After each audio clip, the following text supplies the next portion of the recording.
ninyo. At yung ating po mga sponsors, mamaya po may intermission number sila kasi hindi sila sumayaw. So magpa-practice na sila, magre-rehearse na sila maya-maya. Ano?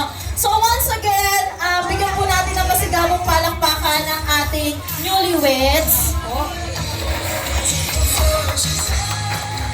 Alam niyo po ba, meron tayong mga kutsara at saka wine glass dito sa ating harapan. Parang gusto muna natin patunayan kung sila baga talaga ay nararapat sa isa't isa.